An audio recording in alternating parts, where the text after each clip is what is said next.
नमस्कार, आप देख रहे हैं प्राइम टीवी और मैं हूं आपके साथ मुस्कान अजमानी। चलिए रुक करते हैं 4 बजे की 4 बड़ी खबरों की ओर। बीजेपी लोकसभा चुनाव की तैयारियों में पूरी तरीके से मशगूल दिखाई दे रही है। लगातार चल रहे टिफिन बैठक के साथ अब वो प्रबुद्ध सम्मेलन करके वोट बैंक को साधने में जुट गई है। बीजेपी की टिफिन बैठक खुद सीएम योगी आदित्यनाथ ने गोरखपुर में की थी। इसके साथ ही 7 जून को पार्टी के राष्ट्रीय अध्यक्ष जेपी नड्डा भी नोएडा में कार्यकर्ताओं और नेताओं के साथ बैठक करेंगे। मतलब साफ है कि बीजेपी लोकसभा में अपने मिशन 80 को पूरा करने के लिए कोई कोर कसर नहीं छोड़ने वाली है। तो मिशन 80 को पूरा करने के लिए भारतीय जनता पार्टी अब जमीनी स्तर पर एक्टिव होती हुई नजर आई है। आपको बताते चले कि लगातार कार्यकर्ताओं से लेकर पदाधिकारियों को निर्देश दिए जा रहे हैं। तो वहीं अब मिशन 80 को पूरा करने के लिए भारतीय जनता पार्टी प्रबुद्ध सम्मेलन की भी शुरुआत कर चुकी है। टिफिन बैठक के बाद अब भारतीय जनता पार्टी सीधे तौर पर लगातार जो जमीनी स्तर पर जनता से रूबरू होने के लिए तमाम तरीके के कार्यक्रमों का भी आयोजन कर रही है। खुद सीएम योगी आदित्यनाथ किस तरीके से 2024 के लोकसभा चुनाव को लेकर रणनीति पर काम किया जाए, इस पर खुद पैनी नजर बनाए हुए हैं। तो इस खबर पर सीधा रुख करते हैं गौरव का, जो इस वक्त हमारे साथ बने हुए हैं। देखिए गौरव, टिफिन बैठक के बाद अब प्रबुद्ध सम्मेलन, और प्रबुद्ध सम्मेलन लगातार भारतीय जनता पार्टी करती हुई आई है, लेकिन इस बार का प्रबुद्ध सम्मेलन किस तरीके से अलग है? 2024 के चुनाव को मद्देनजर रखते हुए भारतीय जनता पार्टी किस तरीके से जमीनी स्तर पर एक्टिव है? गौरव, देखिए मुस्कान, यहाँ पर बीजेपी हम अगर बात करें प्रबुद्ध सम्मेलन की, यहाँ पर तो ये जो समीकरण है और ये फार्मूला है, ये 2014 से यहाँ पर लागू किया गया था। 14 में भी सम्मेलन कराए थे, उसका लाभ इनको मिला था, सरकार इनकी बन के आई थी। इसके अगर बात करें 17 के चुनाव में भी बीजेपी द्वारा तमाम वर्गों के, तमाम धर्मों के यहाँ पर सम्मेलन कराए गए थे। तमाम जो प्रबुद्ध वर्ग है, चाहे वो शिक्षा का हो, चाहे वो अलग जातियों का हो, सम्मेलन कराए थे। उसका लाभ भी 17 चुनाव में मिला था। उसका 19 चुनाव में भी इसी की तैयारी की थी और इस पर खड़े उतरे थे। उसके बाद उसका लाभ भी इनको मिला था। और 22 के चुनाव में भी हमने देखा है लगातार अलग अलग वर्गों के, अलग अलग जातियों के उन्होंने सम्मेलन कराए थे। प्रबुद्ध वर्ग सम्मेलनों में जातियाँ भी है और साथ ही साथ जो समाज के विशिष्ट वर्ग है उनका सम्मेलन भी कराया था, जिसका लाभ 2022 में यहाँ पर हुआ था। और 37 साल पुराने मिथक को तोड़कर मुस्कान बीजेपी दोबारा सत्ता में आई थी और मुख्यमंत्री के रूप में योगी आदित्यनाथ ने दोबारा यहाँ शपथ ली थी। तो ये बात तो मुस्कान यहाँ पर यह है कि सम्मेलन के माध्यम से बीजेपी लगातार जो उनका फार्मूला रहा है, इसका लाभ बीजेपी को मिला है और बीजेपी उसी फार्मूले पे फिर चलते हुए यहाँ पर हैट्रिक बनाने का प्रयास करती नजर आ रही है 2024 के आम चुनाव को लेकर। तो यहाँ पर मुस्कान वही सम्मेलन फिर कराए जाएंगे। ये सम्मेलन जाति व्यवस्था पे भी रहेंगे। प्रबुद्ध वर्ग सम्मेलन की अगर बात करें तो शिक्षा पे भी इसमें शामिल होंगे, अलग अलग वर्गों के सम्मेलन होंगे, शहीदों के परिवार भी शामिल होंगे, जो स्वतंत्रता संग्रामी है वो भी शामिल होंगे, जो कलाकार हैं और जो खिलाड़ी हैं वो भी शामिल होंगे। तो यहाँ पर अलग अलग वर्गों का सम्मेलन की बात कही जा रही है। चाहे टिफिन पे चर्चा की बात करें, चाहे मुस्कान चाय में चर्चा की बात करें और चाहे इन सम्मेलनों की बात करें, बीजेपी कहीं से भी विपक्ष को मौका देना नहीं चाहती है कि विपक्ष जनाधार के लिए जनता के बीच सेंध लगा सके। और बीजेपी इसको लेकर मुस्तैद है और तमाम माध्यमों से यहाँ पर जनता के बीच संवाद जो है वो स्थापित करने का प्रयास कर रही है। मुस्कान, बिल्कुल गौरव, भारतीय जनता पार्टी के कार्यकर्ता, पदाधिकारी से लेकर सांसद और विधायक भी अब जमीनी स्तर पर जुट गए हैं। लेकिन गौरव, इस बात को हम नकार नहीं सकते कि विपक्षी पार्टियां अब एक साथ आ चुकी है और विपक्षी पार्टियां लगातार एकता की बात कर रही हैं। लेकिन बड़ा सवाल अब यहाँ पर यह भी है कि विपक्षी पार्टियों की तरफ से अभी तक जो प्रधानमंत्री पद के लिए कोई चेहरा नहीं पेश किया गया है। तो ऐसे में जो भाजपा है उसके पास ये मौका है और वो लगातार ये कह रही है कि जब प्रधानमंत्री के चेहरे की बात आएगी तो उस दौरान विपक्षी पार्टियां छिटक कर अलग हो जाएंगी। जी बिल्कुल मुस्कान, जो बात कही जा रही है वो कुछ अलग नहीं है, बिल्कुल सही बात है। क्योंकि यहाँ पर विपक्षी पार्टियां जुड़ रही हैं। पर विपक्षी पार्टी में आप जानकारी आपको बता दूं कि यहाँ पर जब बंगाल में सपा की राष्ट्रीय कार्यकारिणी की बैठक हुई थी, वहाँ पर भी तमाम तरह की बातें कही जा रही थी और कांग्रेस के नाम लिए बिना कहा गया था कि शायद कांग्रेस उनके गठबंधन में शामिल नहीं है। जो भविष्य में वो एक जो मोर्चा बनाएंगे, विपक्षी मोर्चा बनाएंगे, उसको लेकर कांग्रेस की बात नहीं आ रही थी। ये कहा जा रहा था कि कांग्रेस जहां पर राज्यों में वहां पर पहले मजबूती दिखाए। उसके बाद जिस तरह से हिमाचल और कर्नाटक के नतीजे सामने आए, कांग्रेस को लेकर भी यहां पर सुगबुगाहट शुरू हो गई थी। उसके बाद जो मोर्चा विपक्ष का दो धड़ों में बंटा नजर आ रहा था वो वहाँ पर एक होने की बात यहाँ पर नजर आ रही थी। पर सबसे महत्वपूर्ण बात मुस्कान यहाँ पर यह है कि हमने देखा है कि केजरीवाल जो एक अध्यादेश को लेकर अलग अलग पार्टियों के पास जा रहे हैं, उसका भी उनको जनाधार मिलता नजर नहीं आ रहा है। तमाम पार्टियां वहाँ पर सपोर्ट कर रही हैं, तो तमाम पार्टियों ने केजरीवाल के अध्यादेश को लेकर अपने समर्थन की बात नहीं कही है। तो विपक्षी एकता को तमाम जो पैमानों पर तोला जाता है मुस्कान, वो फिलहाल पैमाने तो मजबूत है, पर पैमानों पर समर्थन कौन कौन देगा ये महत्वपूर्ण है, चेहरा कौन होगा ये महत्वपूर्ण है। क्योंकि सभी पार्टी अपने आप को यहाँ पर बढ़ चढ़ कर दिखा रही है और बता रही हैं कि आगामी लोकसभा चुनाव में उनकी भूमिका बड़ी महत्वपूर्ण रहने वाली है। पर सबसे महत्वपूर्ण बात है मुस्कान कि क्षेत्रीय दलों के अलावा अगर बात करें राष्ट्रीय पार्टी की, आम आदमी पार्टी की बात करें या कांग्रेस की बात करें, तो यहाँ पर कांग्रेस पार्टी महत्वपूर्ण पार्टियों में से एक है और उसके माध्यम से ही यहाँ पर कुछ आगे जो विपक्षी एकता को मजबूत करने का प्रयास किया जाएगा। मुझे नहीं लगता है कि कांग्रेस के बिना आप विपक्षी एकता को मान सकते हैं, विपक्ष को आप कल्पना भी कर सकते हैं। भले ही अखिलेश यादव के बयान चलते रहे, ममता बनर्जी के बयान चलता रहे, शरद पवार के बयान चलते रहे, पर यहाँ पे विपक्षी एकता को अगर हम देखेंगे तो बिना कांग्रेस संभव नहीं है। और फिलहाल इस पर अभी तक कोई उत्तर नहीं आया है कि कांग्रेस इस तरह की विपक्षी एकता में शामिल होगी कि नहीं होगी। मुलाकात बिल्कुल, तो गौरव लगातार हमारे साथ बने हुए थे और किस तरीके से उन्होंने बखूबी जिक्र किया कि 2024 का चुनाव हर एक पार्टी के लिए अहम हो जाता है। सभी पार्टियां अपनी रणनीति को चुस्त दुरुस्त करने में लगी हुई हैं, साथ ही 2024 के चुनाव को लेकर के एक रोड मैप भी तैयार कर लिया गया है। तो मिशन 80 को पूरा करने में लगातार भारतीय जनता पार्टी जो है वो जुट चुकी है। राष्ट्रीय अध्यक्ष जेपी नड्डा भी नेताओं के साथ बैठक करेंगे। तो मिशन 80 को लेकर के भारतीय जनता पार्टी अब चुनावी मैदान में एक्टिव हो चुकी है। दरअसल मिशन 80 इसलिए कहा जा रहा है क्योंकि यूपी से लोकसभा की कुल 80 सीटें निकलती हैं। तो एक बार फिर से गौरव हमारे साथ जुड़ चुके हैं इस खबर पर अपडेट के लिए। ठीक है गौरव, अभी आपने बखूबी जिक्र किया कि जो लोकसभा 2024 का चुनाव है वो हर एक पार्टी के लिए काफी अहम हो जाता है, लेकिन गौरव देखिए इस बार तमाम कई ऐसे मुद्दे हैं जिसको लेकर विपक्षी दल भारतीय जनता पार्टी को घेरती हुई नजर आ रही है। फिर चाहे वो पहलवानों का मुद्दा हो, चाहे वो 2000 के नोट बंद करने का मुद्दा हो, या चाहे वो अतीक अशरफ हत्याकांड क्यों ना हो। तो ऐसे में गौरव ये इस बात को कहीं ना कहीं देखा जा रहा है कि ये जो तमाम ऐसे मुद्दे हैं ये कहीं भारतीय जनता पार्टी के खिलाफ काम करते हुए नजर आएंगे लोकसभा के चुनाव में। देखिए मुस्कान, यहाँ मुद्दे हैं और देश में मुद्दे चलते, बड़ा देश है हमारा, 145 के लगभग आबादी है यहाँ की, तमाम तरह के मुद्दे आते रहते हैं। पर मुद्दों के बीच में आप ये देखिए, जो मुद्दा आता है उसके बाद एक उसके मुद्दे क्या अंत हो जाता है। हमने देखा कि अडानी हिंडनबर्ग रिपोर्ट को लेकर भी तमाम तरह का बवाल मचा रहा। पहलवान मुद्दे पर भी हम देखे तमाम तरह के लोग बातें करते रहे, समर्थन देने की बात करते रहे। पर हम देखते हैं मुस्कान कि अगर हम विपक्ष की बात करें तो विपक्ष की वो भूमिका अब तक नजर नहीं आ पाई जो इस समय नजर आती थी। चाहे उत्तर प्रदेश की बात करें या अन्य राज्यों की बात करें, विपक्ष की भूमिका नजर नहीं आती है। जनता के मुद्दे हो, चाहे वो रोटी हो, चाहे कपड़ा हो, चाहे मकान हो, चाहे पानी हो, चाहे आवास हो, तमाम मुद्दे ऐसे, बेरोजगारी की बात करें, महंगाई की बात करें, तमाम ऐसे ज्वलंत मुद्दे हैं जो मेरे ख्याल से अमर हो चुके हैं।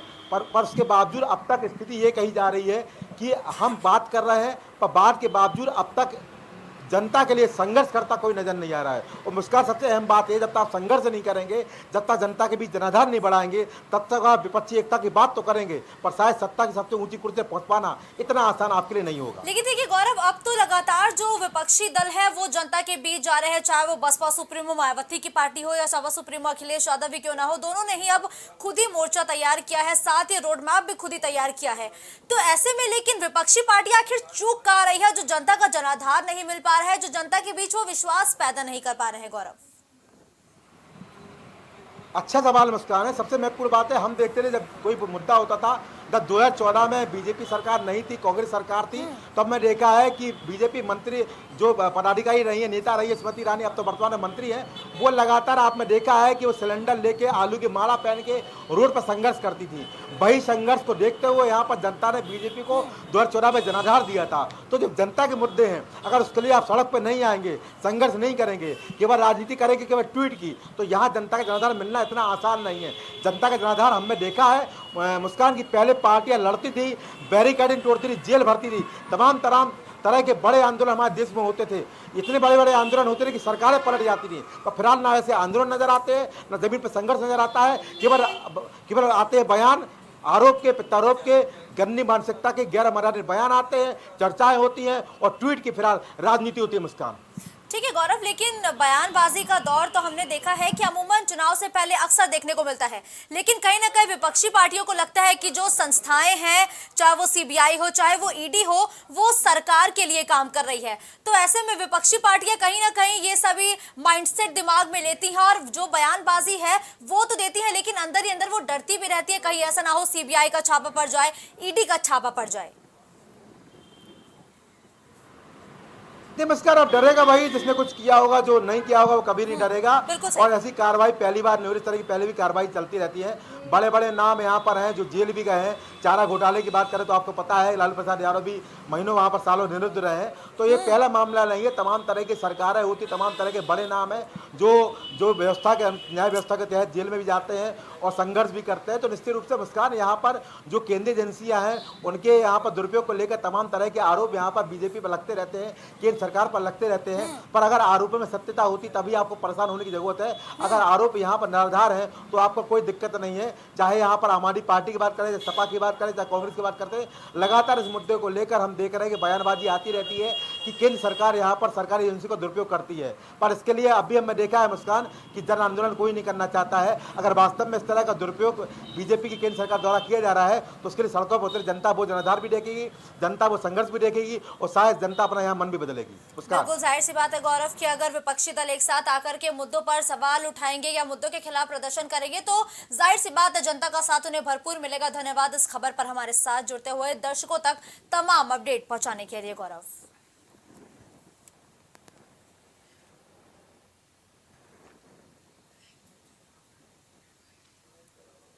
तो वहीं सपा के राष्ट्रीय अध्यक्ष अखिलेश यादव लोक जागरण यात्रा निकालने जा रहे हैं। बता दें कि 2024 के चुनाव को देखते हुए अखिलेश यादव भी सक्रिय हो चुके हैं। वहीं जातिगत जनगणना और सामाजिक न्याय के मुद्दे पर यह यात्रा निकलने जा रही है, जिसकी शुरुआत लखीमपुर खीरी से होने जा रही है। लोकसभा चुनाव 2024 को लेकर सभी पार्टियां अपनी कमर कस चुकी है, साथ ही समाजवादी पार्टी भी अपनी तैयारियों में जुट चुकी है, जिसको लेकर सपा के राष्ट्रीय अध्यक्ष अखिलेश यादव जातिगत जनगणना और सामाजिक न्याय के मुद्दे पर लोक जागरण यात्रा निकालने जा रहे हैं। बताया जा रहा है कि देवकली में होने वाले सपा के प्रशिक्षण शिविर से अखिलेश यादव लोक जागरण यात्रा का आगाज करेंगे। वहीं खीरी पहुंचे अखिलेश यादव ने पार्टी पदाधिकारियों के घर जाकर आगे की रणनीति भी तय की है। वहीं अखिलेश यादव देवकली में होने जा रहे सपा के प्रशिक्षण शिविर में पहुंचे। इस कार्यक्रम में जिले भर के सपा पदाधिकारी और कार्यकर्ताओं को बुलाया गया है और साथ ही साथ सभी कार्यकर्ता और पदाधिकारी मौजूद भी रहे। कोई फर्क नहीं पड़ेगा कि कोई भी गठबंधन कर ले, क्योंकि 14 से लेकर 22 तक 4 चुनाव प्रदेश की और देश की जनता देख चुकी है। कई गठबंधन हुए, कोई गठबंधन सफल नहीं हुआ। समाजवादी पार्टी ने कांग्रेस से गठबंधन करके देख लिया है, समाजवादी पार्टी ने बसपा से गठबंधन करके देख लिया है और 2022 में कई छोटे दलों से भी गठबंधन करके देख लिया है। गठबंधन की राजनीति बुरी तरह से फेल साबित हुई। ये गठबंधन पर कभी भी मन से साफ नहीं रहते, हमेशा धोखा देने का अपने साथियों को काम करते हैं। छोटे दल या बड़े दल हों, सभी इस समय भारतीय जनता पार्टी के बारे में ही सोच रहे हैं। ठीक है, तो 2024 को लेकर के आपने ब्रजेश पाठक का बयान सुना। उन्होंने साफ तौर पर कहा कि जनता ने सपा को पूरी तरीके से नकार दिया है और अब जनता समाजवादी पार्टी पर विश्वास नहीं करती है। लेकिन अब सपा जन जागरण रैली निकालने जा रही है, जिसकी शुरुआत भी लखीमपुर खीरी से होगी। तो इस खबर पर ज्यादा जानकारी के लिए विभांशु हमारे साथ जुड़ चुके हैं। विभांशु, देखिए, जन जागरण रैली भारतीय जनता पार्टी के खिलाफ अखिलेश यादव निकालते हुए नजर आएंगे। ऐसे में जो इस रैली की शुरुआत है वो भी लखीमपुर खीरी से होगी, तो वही सपा के प्रशिक्षण शिविर की शुरुआत भी लखीमपुर खीरी से हुई। ऐसे में लखीमपुर खीरी से आखिर सपा का इतना लगाव क्यों है विभांशु? जी बिल्कुल मुस्कान, अगर बात की जाए तो उत्तर प्रदेश के अंदर में जब भी सत्ता परिवर्तन हुआ है तब लखीमपुर खीरी का एक बड़ा योगदान रहा है। चाहे बात की जाए 2014 की गवर्नमेंट उत्तर प्रदेश में गई हो, चाहे उस समय सपा की गवर्नमेंट आई हो, चाहे बात की जाए 2007 में बसपा की गवर्नमेंट बनी हो। इसी क्रम में आपको बता दें कि समाजवादी पार्टी के राष्ट्रीय अध्यक्ष अपने पिता स्वर्गीय मुलायम सिंह के रास्तों पर चलते हुए एक बार फिर कार्यकर्ताओं को जोड़ने के लिए शिविर और सम्मेलन का आयोजन कर रहे हैं। आपको बताया कि जन जागरण शिविर का आयोजन सीतापुर के लखीमपुर खीरी क्षेत्र में किया गया है। इस क्षेत्र से अगर बात करें तो तराई क्षेत्र है वहां की जनता को जोड़ने के लिए एक बार फिर सभी अपने पार्टी के वरिष्ठ नेताओं को, साथ ही साथ जो रूठे नेता हैं उनको एक मंच पर लाकर पार्टी को एक बेहतर मुकाम तक पहुंचाने के लिए प्रयास किया जा रहा है। उसी क्रम में आपको बता दें कि समाजवादी पार्टी के अंदर में कहीं ना कहीं हाल फिलहाल में देखा जाए तो विभिन्न कार्यक्रम रखा गया है लोकसभा चुनाव के मद्देनजर रखते हुए। अगर बात की जाए तो जहां आज जन जागरण शिविर का आयोजन सीतापुर के लखीमपुर खीरी में किया गया है, तो वही आने वाले 9 और 10 जून को समाजवादी पार्टी नैमित से एक शिविर का आयोजन करेगी। प्रशिक्षण शिविर के नाम से शिविर का आयोजन होगा, जिसमें बात करें तो प्रदेश भर से तमाम जो पदाधिकारी होंगे वो आएंगे और कैसे 2024 चुनाव में समाजवादी पार्टी को बेहतर नतीजा दिला सके इसको लेकर चर्चा की जाएगी। ठीक है विभांशु, जिस तरीके से जन जागरण रैली का आज आगाज होगा वो भी लखीमपुर खीरी से, तो ऐसे में विभांशु इस रैली के जरिए क्या कुछ ऐसे मुद्दे हैं जिसको उठाने का प्रयास करती नजर आएगी ये सपा भारतीय जनता पार्टी के खिलाफ? जी बिल्कुल, अगर बात की जाए मुस्कान तो समाजवादी पार्टी 2022 के विधानसभा चुनाव से ही लगातार अगर देखा जाए तो सामाजिक न्याय और जाति जनगणना के मुद्दे पर प्रखरता से आवाज उठाते हुए नजर आई है और एक बार फिर 2024 के चुनाव से पहले। ठीक है, तो हम विभांशु से दोबारा संपर्क स्थापित करने का प्रयास करेंगे, लेकिन उससे पहले हम आपको बता दें कि जो सपा है यानी कि समाजवादी पार्टी वो अब एक्टिव हो चुकी है जमीनी स्तर पर। तो एक बार फिर से हम रुख करते हैं विभांशु का। देखिए विभांशु, जन जागरण रैली को लेकर के लगातार हम तक अपडेट पहुंचा रहे थे और विभांशु लगातार ये हमको बताने का प्रयास कर रहे थे कि आखिर ये जो जन जागरण रैली है इसको जो भारतीय जनता पार्टी के खिलाफ जो समाजवादी पार्टी ने मोर्चा खोला है उसके लिए इस रैली का आयोजन किया जा रहा है। तो देखिए विभांशु, जन जागरण रैली को लेकर के आप हम तक अपडेट पहुंचा रहे थे और आप इस यात्रा के बारे में बता रहे थे कि आखिर किस तरीके से इस यात्रा के जरिए भाजपा को घेरने का प्रयास करेगी सपा सरकार।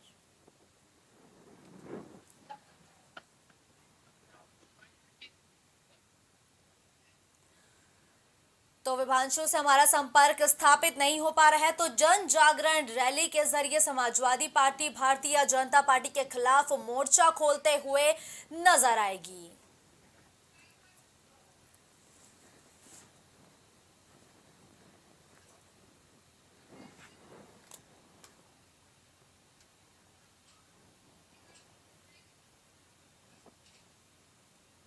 तो एक बार फिर से विभांशु इस खबर पर हमारे साथ जुड़ चुके हैं। देखिए विभांशु, आप लगातार हम तक अपडेट पहुंचा रहे थे इस जन जागरण रैली को लेकर के कि लखीमपुर खीरी से आज जिस रैली की शुरुआत होनी है, प्रशिक्षण शिविर के दौरान अखिलेश यादव ने जिस तरीके से कार्यकर्ताओं पदाधिकारियों को दिशा निर्देश दिए, तो वही इस रैली को लेकर भी जो समाजवादी पार्टी के सुप्रीमो है वो अब काफी एक्टिव हो चुके हैं। लेकिन इस रैली के जरिए क्या लगता है कि समाजवादी पार्टी को किस तरीके का जनाधार मिल पाएगा?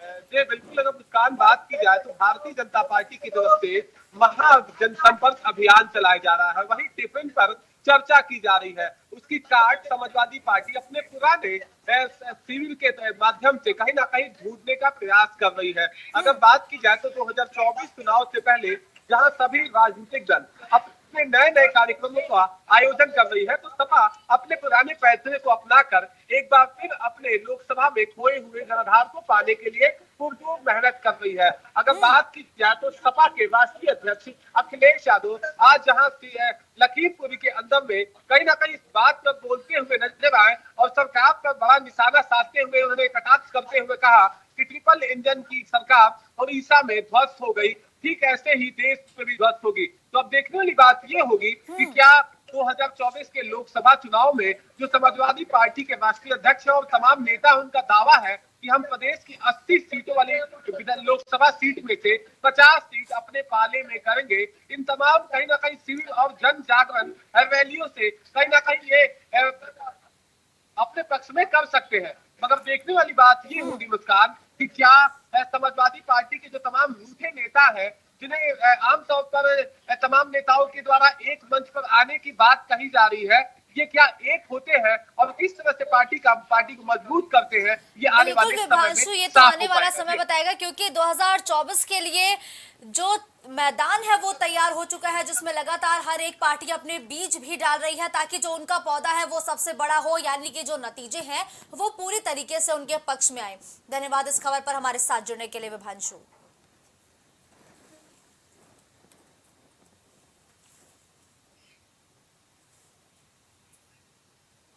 तो वहीं लखनऊ में मौसम उलटफेर के बीच तेज आंधी से इकाना स्टेडियम के बाहर लगी होर्डिंग बोर्ड गिर गया था। होर्डिंग बोर्ड गिरने के दौरान एक बड़ा हादसा भी देखने को मिला है, जहां होर्डिंग बोर्ड एक स्कॉर्पियो पर गिरा जिसमें 3 लोग बैठे हुए थे।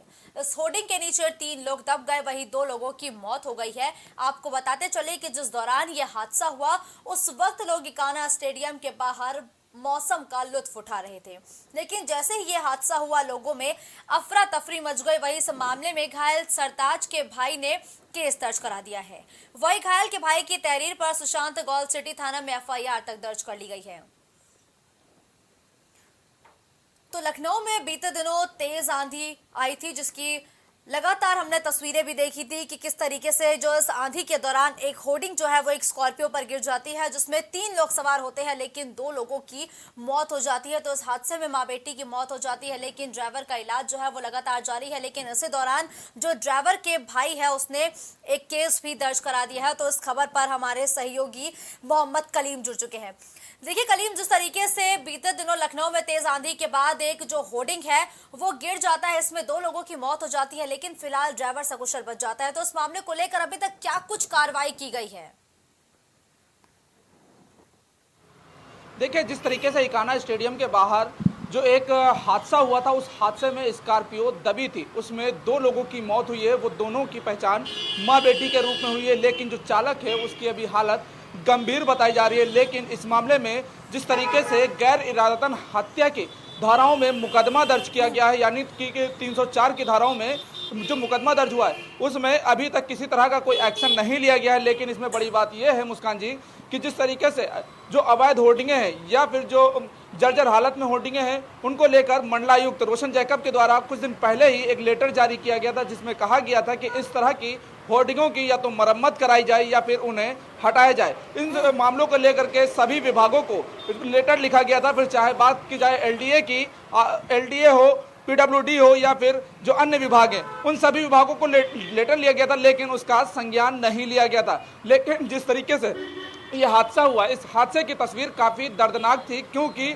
लगभग 30 फीट से अधिक ऊंचाई की ये होर्डिंग एकाएक उस कार पर गिरी थी जो उधर से गुजर रही थी, और वो पूरी तरीके से जर्जर हालत में हो चुका था। लेकिन उसके बावजूद उसकी जो हाइट थी, उस हाइट को बढ़ाने का काम चल रहा था, लेकिन जो जर्जर हालत नीचे से हो रही थी उसको कहीं से भी मरम्मत नहीं कराया जा रहा था, जिसके कारण ये एक बड़ा हादसा हुआ है। लेकिन बड़ी बात यह है कि अभी तक इस मामले में किसी तरह का इकाना के जो जिम्मेदार हैं उनकी तरफ से कोई भी रिस्पांस नहीं आया है। लेकिन जब भी कोई होर्डिंग लगती है तो जाहिर सी बात है कि उसमें तमाम तरीके के मानकों और नियमों का पालन कराया जाता है। लेकिन अब जिस तरीके से आंधी के बाद ये होर्डिंग एक स्कॉर्पियो पर गिर गई है जिसमें 2 लोगों की मौत की खबर है, तो अब सभी के जहन में एक सवाल है कि आखिर वो नियम क्या कुछ है जिनके तहत इन सभी होर्डिंग्स को जो सड़क है उसके किनारे लगाया जाता है? कलीम,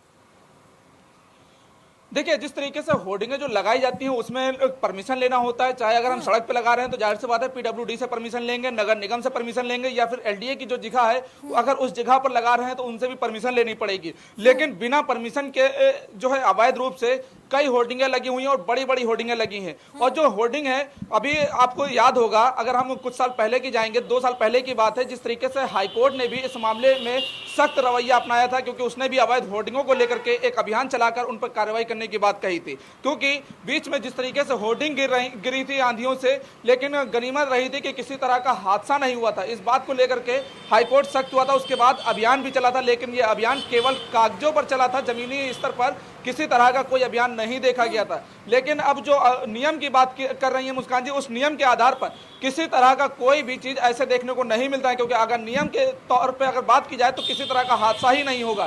क्योंकि जो नगर निगम है या फिर पीडब्ल्यूडी है या फिर एलडीए है या फिर जो अन्य विभाग है जिनसे परमिशन ली जाती है, वो लगातार इस परमिशन को अनदेखा करते हैं और लापरवाहियां बरतते हैं, जिसके कारण लोगों को हादसे का शिकार भी होना पड़ता है। और इसी लापरवाहियों के कारण जिस तरीके से पीडब्ल्यूडी और नगर निगम की परमिशन मिलने के बाद जो होर्डिंग्स लगाई जाती है, लेकिन अब ये जब हादसा हुआ है जिसमें 2 की मौत बताई गई है और एक ड्राइवर घायल है, तो ऐसे में अब इस मौत की जिम्मेदारी आखिर कौन सा विभाग लेगा, या फिर हर बार की तरह सभी विभाग के अधिकारी पल्ला झाड़ते हुए दिखाई दे रहे हैं? गली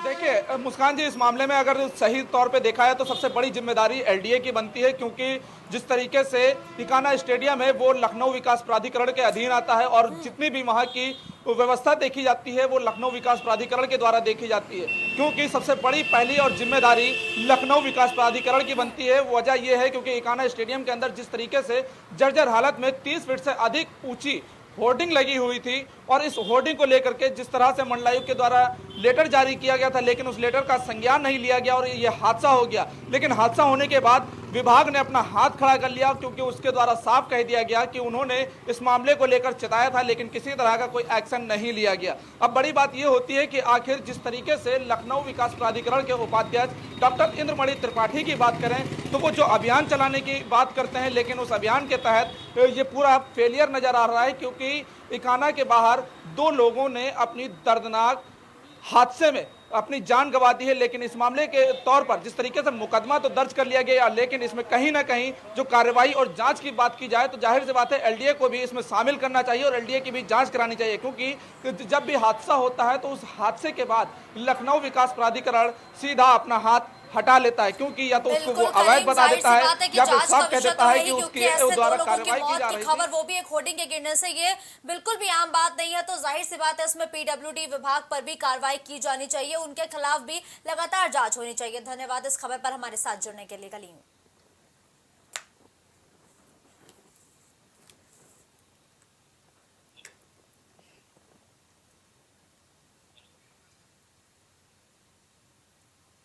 अब खबर गाजियाबाद से है, जहां नाबालिग बच्चों का धर्मांतरण लगातार कराया जा रहा है, जिसका पुलिस ने खुलासा कर दिया है। इसके तार डॉक्टर जाकिर नाइक से भी जुड़ रहे हैं। ऑनलाइन गेम की आड़ में जैन समाज के नाबालिग लड़के और एक हिंदू लड़के के धर्म परिवर्तन मामले में खुलासा करते हुए पुलिस ने बताया कि दोनों नाबालिग बच्चों के धर्मांतरण के मामले में 2 आरोपियों के खिलाफ एफआईआर दर्ज कराई गई थी।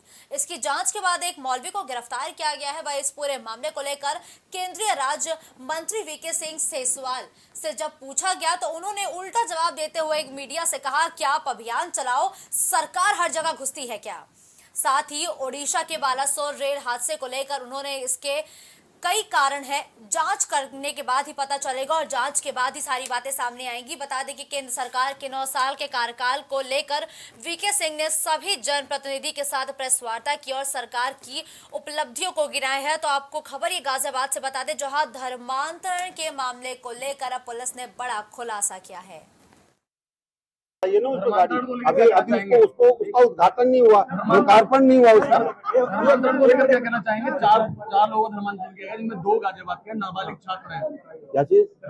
धर्मांतरण को लेकर क्या कहना चाहेंगे? गाजियाबाद में ही सिर्फ 2 छात्र। तो आप चला तो रहे उसके अभियान, चलाओ ना आप अभियान। लेकिन सरकार की तरफ से क्या है? यार एक चीज सुनो, सरकार हर एक चीज में घुसती है क्या? चलिए रेलवे की अगर मैं बात कर लूँ, कहा गया था रेलवे ट्रैक ठीक है, लेकिन आज फिर एक हादसा हुआ है उड़ीसा में। उड़ीसा में हादसा हुआ, हादसे के कई कारण है, जांच चल रही है, जांच के नतीजे आने दो, उसके बाद ही ठीक होगी।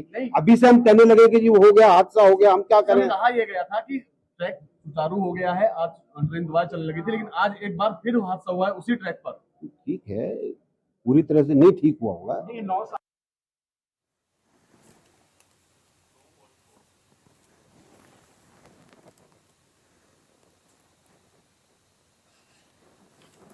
तो धर्मांतरण के मामले को लेकर क्या कुछ नई अपडेट सामने आ रही है, क्योंकि हर एक बीतते घंटे के साथ हर एक नई अपडेट पुलिस के द्वारा लगातार दी जा रही है। तो सागर इस खबर पर हमारे साथ जुड़ चुके हैं। देखिए सागर, जिस तरीके से एक काला खेल गाजियाबाद में धर्मांतरण को लेकर लगातार जारी है, वो भी ऑनलाइन गेमिंग के जरिए, इसको लेकर अभी तक क्या कुछ अपडेट मिल पा रही है सागर? जी देखिए मुस्कान, सबसे बड़ी बात बता दूं, ये पूरे गाज़ियाबाद के कबीरनगर थाना क्षेत्र का पूरा मामला है और ये बीती 23 मई को जो है एक जैन परिवार है, उद्यमी परिवार है, यहाँ पर अपने बेटे को देखता है जो कि जिम जाने के बहाने 5 बार घर से निकलता है और उसकी उम्र तकरीबन 17 से 18 साल बताई जा रही है। शक होने पर जो उद्यमी है उसका पिता जो है पीछा करता है तो देखता है कि वो बेटा जो है नमाज में जाकर नमाज पढ़ा होता है। उसके बाद से ये गाज़ियाबाद के कविनगर थाने में शिकायत दर्ज करवाता है। उसके बाद से पुलिस एक्शन मोड में आती है। पुलिस एक्शन मोड में आने के बाद एफआईआर दर्ज करवाती है और अब्दुल रहमान और एक बद्दू नाम का युवक है, उन दोनों के नाम एफआईआर दर्ज करवाता है पीड़ित का पिता। उसके बाद अब्दुल रहमान की गिरफ्तारी हो जाती है और जो बद्दू है उसकी गिरफ्तारी के लिए मुंबई पुलिस जो है गाज़ियाबाद पुलिस मुंबई रवाना हो जाती है। उसके बाद से लगातार ये सामने आता है क्योंकि जो पिता है वो अपने बेटे का मोबाइल से लेकर तमाम जो गैजेट्स है वो देखता है, तो उसमें छानबीन करता है कि कई वीडियोस ऐसे हैं, कई उसने और यूट्यूब में कई ऐसे पाकिस्तानी जो यूट्यूबर हैं उनको भी फॉलो कर रखा है। और साथ साथ सबसे बड़ी बात बता दो, जाकिर नायक के वीडियोस भी वो युवक देखता था और तकरीबन 4 युवक अब तक जो है 4 नाबालिग युवक इस अब्दुल रहमान के झांसे में आकर उन्होंने धर्म परिवर्तन कर लिया और ब्रेन वॉश करने का मुख्य कारण इसका यही था कि वो धर्मांतरण करवाए। और कुल मिला के गाज़ियाबाद पुलिस ने गिरफ्तार किया। उसके बाद से तमाम पूछताछें होंगी। पूछताछ में कई बातों का खुलासा होगा कि कहाँ पर ये किस गैंग के साथ मिला हुआ था और कहाँ ये कब तक किन लोगों को अब तक ये धर्मांतर करवा चुका है। जी ठीक है, लगातार सागर आप हम तक अपडेट पहुंचा रहे थे कि किस तरीके से अब सोशल मीडिया प्लेटफॉर्म्स का सहारा लिया जा रहा है धर्म परिवर्तन कराने के लिए। लेकिन जाहिर सी बात है सागर, अगर ऑनलाइन किसी प्लेटफॉर्म का सहारा लिया जा रहा है, गेम का इस्तेमाल किया जा रहा है, तो ये रैकेट छोटा नहीं होगा, बड़ा रैकेट होगा। तो क्या जो ऑनलाइन गेम का इस्तेमाल हो रहा था वो ऑनलाइन गेम पर अभी तक बैन लग पाया है? जी बिल्कुल, बैन लगने की बात है तो उसी तरह पूरी तरह से देखिए, अगर बात की जाए तो भारत में पूरी तरह से ये जो ऑनलाइन गेम है ये पूरी तरह से बैन है। किसी न किसी ऐप द्वारा पाकिस्तान के द्वारा यहाँ पर भेजा जाता था, उसके लिंक को खोलकर ऑनलाइन गेम खेला जाता था। कुल मिला के देखिए ये पूरे मामले में 3 स्टेप है। एक फोर्टनाइट होता है जिसमें युवक के साथ गेम खेला जाता है। पहले युवक को हराया जाता है, जो ताकतवर खिलाड़ी हैं युवक को हराते हैं। उसके बाद से युवक को कॉल करके किसी न दूसरा फेक आईडी हिंदू नाम से बनाकर उसको बरगलाते हैं। उसके बाद उसे युवक को उस गेम में जितवाते हैं और जितवाने के बाद ये कहते हैं कि कुरान की आयतें पढ़ने के बाद आपके साथ सब अच्छा होगा, सब आपके साथ पैसे भी आएंगे, कोई दिक्कतें नहीं होंगी। तो कहीं कुल मिला के जो युवक होते हैं 17 से 18 साल के युवक हैं, ब्रेन वॉश में जल्दी आ जाते हैं। तो ये ब्रेन वॉश में आ जाते हैं। उसके बाद इन्हें नमाज़ पढ़ाई जाती है। नमाज़ पढ़ाने के बाद ये पूरा खेल शुरू हो जाता है और वो अपने जो युवक है अपने दोस्तों को भी प्रोत्साहित करता है। कुल मिलाकर अब तक 4 युवकों का नाम सामने आया है, जिसमें पुलिस ने चारों से बात करी है। पुलिस ने चारों से बात करके उनके मोबाइल गैजेट्स को भी देखा है, क्योंकि उसके बाद कहीं ना कहीं देखिए जो स्टेप के बाद जाकिर नायक का जो वीडियोज़ है वो भी दिखाया जाता है। तो कहीं ना कहीं देखिए एक कट्टरपंथी रुख अपनाया जाता था कुल मिला के अब्दुल रहमान द्वारा। और फिलहाल गाज़ियाबाद पुलिस ने उसे गिरफ्तार करके कई राज खोले और शायद रिमांड के दरमियान भी कई राज ऐसे खुलेंगे जो अब तक शायद पुलिस और हमारे संज्ञान में ना हो। जी ठीक है, देखिए सागर, अमूमन जब भी कोई ऐसा केस सामने आता है तो कहीं ना कहीं उसके तार विदेशों से भी जुड़ते हैं। तो क्या ऐसी भी कुछ अपडेट मिल पा रही है कि इस पूरे गैंग की तार या उस पूरा जो ये काला खेल चल रहा था इसकी भी जड़ें विदेशों में थी? जी देखिए, बिल्कुल जाहिर सी बात है, अब्दुल रहमान पकड़ा गया है तो कहीं ना कहीं इसके साथ पूरा गैंग का नेक्सस होगा और पूरा गैंग सक्रिय होगा। भाई ये हालांकि गैंग कहाँ सिक्योरिटी इस बारे में फ़िलहाल अभी कोई जानकारी नहीं, लेकिन हाँ विदेशों की बात करें तो अभी तक कोई ऐसा कोई अपडेट नहीं आया है पुलिस की तरफ से। डीसीपी सिटी हैं निपुण अग्रवाल इस पूरे मामले पर संज्ञान बनाए हुए लगातार नज़र बनाए हुए पूरी उनके सानिध्य में ही पूरी टीम काम कर रही है। फिलहाल गाज़ियाबाद की जो पुलिस है मुंबई निकल चुकी है। मुंबई में जो बद्दू नाम का व्यक्ति उसको पकड़ने के बाद शायद मुझे लगता है कि कई राज ऐसे खुलेंगे जो शायद अब्दुल रहमान के पास भी ना, क्योंकि अगर ये जो अब्दुल रहमान है वो पिछले 2 सालों से जो जैन धर्म का जो युवक है उसकी बात जिसकी बात मैं कर रहा हूँ उसको 2 सालों से ब्रेन वॉश कर रहा था, क्योंकि 2 साल पहले इसकी सोशल मीडिया साइट पर अब्दुल रहमान और बद्दों से मुलाकात हुई थी कंप्यूटर के पार्ट्स को बेचने को लेकर। उसके बाद से ये बद्दों से काफ़ी प्रभावित हुआ और इसके लगातार संपर्क में था और व्हाट्सएप चैटिंग भी होती थी, वीडियो कॉलिंग भी होती थी। और फिलहाल ये साफ तौर पे ये दिखा जा सकता है कि अभी तक फिलहाल कोई विदेशी कनेक्शन निकल कर सामने नहीं आया। मुझे लगता है कि शायद बहुत जल्द इसका भी खुलासा डीसीपी सिटी निपुण अग्रवाल की टीम और गाज़ियाबाद पुलिस की साइबर क्राइम पुलिस बहुत जल्द करेगी। जी ठीक है, धन्यवाद सागर इस खबर पर हमारे साथ जुड़ने के लिए। तो आपने देखा कि किस तरीके से ऑनलाइन गेमिंग के आड़ में ये धर्मांतरण का जो काला खेल है ये गाजियाबाद में लगातार जारी है। तो ऑनलाइन गेमिंग के आड़ में धर्म परिवर्तन का खेल जो है वो लगातार गाजियाबाद में देखने को मिला। इस दौरान कई युवकों का धर्म भी बदलाव कर दिया गया। आपको बताते चले कि एक गेम का सहारा लिया गया जिसमें 3 स्टेप्स थे और इन तीनों ही स्टेप में जो खिलाड़ी हार जाते थे उनको बरगलाया जाता था, उनको सिखाया जाता था कि इस्लाम कबूल करने से यानी कुरान पढ़ने से और नमाज अदा करने से वो कोई भी गेम नहीं हारेंगे। यही वजह है कि लगातार जो है वो युवक इस गेम के झांसे में फंसते चले गए, लेकिन आखिरकार इस रैकेट का खुलासा हो गया और पुलिस अब लगातार इस ग्रुप के सभी लोगों को गिरफ्तार कर चुकी है। रिमांड पर लेकर उनसे पूछताछ जारी और अब कई तमाम ऐसे पहलू हैं जो इस रिमांड के दौरान जब पूछताछ होगी तो वो खुलकर सामने आएंगे। 4 बजे की 4 बड़ी खबर में फिलहाल के लिए बस इतना ही। देश और दुनिया की तमाम बड़ी खबरों के लिए आप देखते रहिए प्राइम टीवी। कुछ भाव पुष्प